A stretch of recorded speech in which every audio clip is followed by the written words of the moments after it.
Hello students, Dr. Harrell here. We're ready to start lesson 16 and we're going to talk about loops and files. You know, previously we've talked about loops and we've talked about files, but today we're going to mix them together. Alright, so let's look real quick at our header files. We've got IOStream, that's your CIN, COUT, and GET, and a few other things, right? String, you know what that is, that's for your string variables. And file stream. We're going to use file stream header file because it allows us to use files for input and output. We've already got function main open, and here are the directions of what we're doing today. Write a program that would read in an unknown number of grades from an input file. Then determine the average and letter grade. Output everything to both the screen and to an output file. Create an output file variable called O_file. So we're creating our output file first. All right. Output file stream is our data type. That's what that stands for. Output file stream. That's our data type, just like a double or a string or a character. Only this is telling C++, hey, this is going to be for an output file. And this is our variable. I called it O file. You could call it out file. You could call it whatever makes sense to you. It's a variable. As long as you follow the variable rules, it'll work. So we got this created, and now we need to open it. So we take that variable, O file, dot open, parentheses, quote, average txt, close quote, semicolon. So everything that goes out of this program to the output file will go to this average txt file. Okay, so it's going to go there and be stored there when I have output. Now, create an input file variable. Input file stream, that's my data type. And then a file is my variable. I could call it in file, I could call it in, I could call it whatever I want as long as it makes sense to me and it follows the rules of variables, right? All right, so I declared this variable for my input file, and then I need to open it. So I take the variable, dot open, parentheses, quote, grades.txt. So I'm going to read from a file called grades.txt, and what I did, I just went to Notepad and made a list of grades, okay? And then I saved it. When I made that list of grades, I saved it right here. I copied and pasted it in this folder, right? See, there's the save button. Here's a folder, and I clicked that, and I saved it right here. And if you look, this lesson 16, that is our CPP file. That's the one you submit, right, for homework.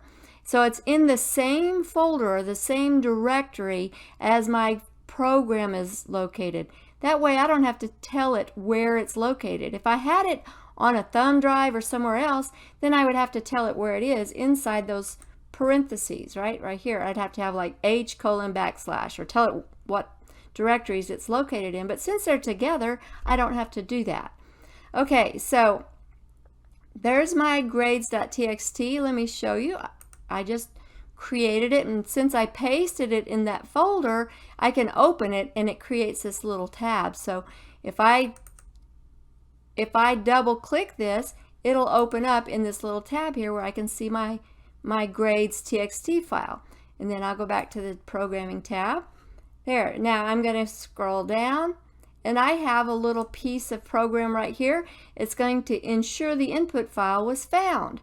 So if not a file is open, in other words, C++, if you can't open my A file, my input file, then I want you to put on the screen input file not found, and then I want you to pause because I don't want the program to keep going. I want you to stop so I see it and I know something's wrong, okay? So that's just a little check to make sure my input file is working like it should. Okay, then I declare my variables for my program. I've got some double variables. I've got grade. I've got sum. I set sum equal to 0 because I'm adding things together, and I don't want any leftovers for some other program to have value in there. So I want to start it out at 0 so I know it's starting. I know where it's starting when it starts adding things up, and nothing crazy will happen, okay? And then I've got AVG for average. Then I have integer number of exams, or num exams, and I'm also adding every time an exam is read, I'm adding 1, so I know how many exams are read in for the average. So that's like a counter.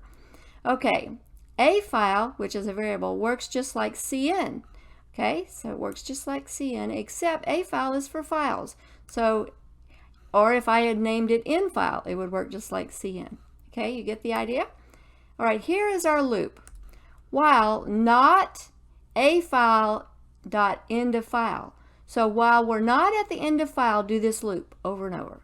Okay, so we're going to do this loop until we reach the end of file.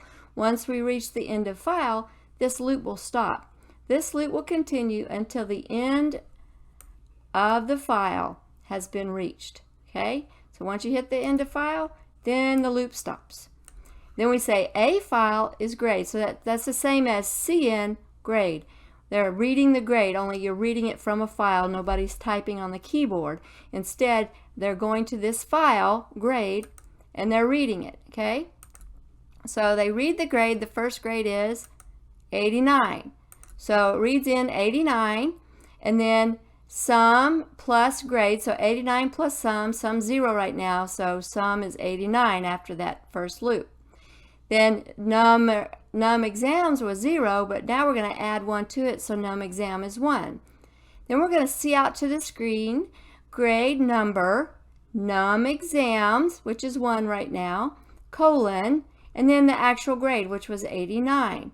And then here, O file, that's our output, same as cout, only this is output to a file. O file, grade number, so it's the same exact things. The number of exams at this point is 1, colon, and what the grade was, 89. Then they go back up and do the loop again, right? So it reads the next grade. This is the same as cn, remember? So this is a file, only we're reading it from a file. The next grade is 55. So it reads in 55. 55 is added to 89, and then we get a new value. And then 1 is added to 1, so now number exam is 2. And then we see out on the screen, grade number, and we put number of exams, which is 2, colon, and then the grade, which was 55. And then O file does the same thing. Grade number, number exams is 2, colon, 55. And this loop will continue until it gets to the end of all these pieces of data and there's nothing left. When it sees there's nothing left, the loop will stop and it will take the total and divide it by the number of exams to get an average. Okay, so you'll get your average for your exams. And then we'll put on the screen, cout sum colon, what was the total of all those exams, and then cout the average grade is average, whatever that average is, percent, and that's the end of that line. O file sum, so it's going to do the same thing. So whatever the sum is, and then whatever the average. So this goes to the screen, and this goes to the output file. We'll look at the output file in a minute. All right, and then we close them. So I'm going to click, that name of our output file was average, if you remember when we first described it up here. So grades was our input file and average was our output txt. So I have it open right here. I could go in this folder and double click it and open it and see what it is. If I click on this, there they all are, each grade. Here's the sum of them all, and then the average grade is 78.1818. I did not create this. When I ran the program created this file. I only created the grades.txt file. Okay, so our actual program created that file. All right, that's the end of this lesson, lesson 16. If you have any questions, please let me know. And this should be very helpful in your assignments for chapter 5. All right, I'll talk to you again soon.